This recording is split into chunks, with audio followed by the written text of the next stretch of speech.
All right, guys, welcome back. So, on today's episode, we're going to take a look at some of the Predator Badland reviews that have dropped on X. I'm not going to go through all of them, but I figured I'd do a couple of highlights so we can get a little bit of a glimpse of what we're going to expect at theaters. All right, first one goes Predator Badlands is a cosmic buddy road movie with that's all killer and no filler. First of all, I love that. I hate when movies just endlessly exposition, like get to the effing point of this, just needless, like, oh, we need to pad time. We need to make it minimum hour and a half. Let's just pad it with bullshit. Dan Trachtenberg smartly maneuvers the franchise to a grander scale than just another survival horror. It might uh, it might not be as traditionally gory, but I had a blast with it. Traditionally gory, you can get away with a lot of gore if it's alien blood. A lot of like if you watch the Transformers films and you see Megatron or whatever, bust up Optimus Prime and he's shooting out oil, which would be like robot blood. You can get away with a lot with a PG-13. So if it's alien blood, as far as I know, alien blood and like robot oil blood, that doesn't make it R. Once it's human, that starts pushing the limits. But let's go to another one. Predator Badlands is freaking awesome. Inventive action, organic comedy, and a story I was fully invested in. Dan Trachtenberg continues to push all the right buttons in the franchise. Impressive. Not just got out of Predator Badlands and is one hell of an action ride, a brutal emotional journey of a predator finding acceptance. Some of the best hand-to-hand combat I've seen in ages. Don't miss this one on the big screen.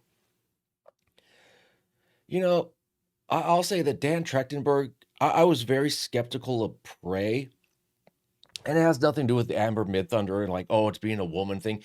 To me, I just don't like prequels. I hate prequels. That's why even when Batman Begins came out, and granted the movie's amazing, but even when Batman Begins, it's like everyone knows the story of how Batman was made. Can we just fucking move on? Can we just push the story forward? Even the Amazing Spider-Man with the first one with Andrew Garfield's like, oh, yet again of retelling the story of being bitten by the spider and making a suit and just can we just move forward? That's why I liked Civil War when Spider-Man, Tom Holland Spider-Man, he was already Spider-Man. It's like, here it is. Now just move along. Everyone knows the story. Moving along. Let's see. But Dan Trachtenberg, Predator Badlands is an epic spectacle that takes us on a deep dive into the Yaoja mythology. Yes, Yaoja, originally called Hish in the comic books, but then got changed later to Yaoja. Um, More sci-fi epic than a traditional Predator film. It takes some big swings that don't always land. Despite its bold approach, legacy fans may be left disappointed. Now, I just wonder on that part if it's they might be disappointed because it's trying to explain-o-vision the mystical. To me, one of the great parts of the Predator is the mystery of the Predator, how little you know about the Predator. When you get a little glimpse into Alien vs. Predator Requiem and you see the Predator homeworld, or one, assuming that's the Predator homeworld, with the wolf Predator, it's like, oh, you get a little bit of a glimpse. It's like, I want a little bit more, but I don't know if I want an entire film of behind the scenes, making of it. So I don't know. It'll be interesting. That's for damn sure. But I mean, now you have already from the get go. You're having, was it Ellen L. Fanning, whatever her name is? She's already in the synthetic from the Alien universe. So right there, you got Alien and the Predator universe right from the get go. So I just wonder if maybe they want the worlds a little separated for now or what.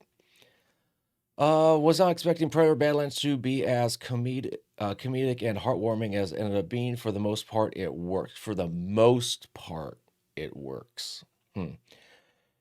A rockin' sci-fi action adventure that's plenty of awesome, hard-hitting violence and engrossing world building to please diehard fans. See, I always get a kick out of seeing in every Predator movie. It's like, okay, what kind of new weapons and new mask design are we going to get?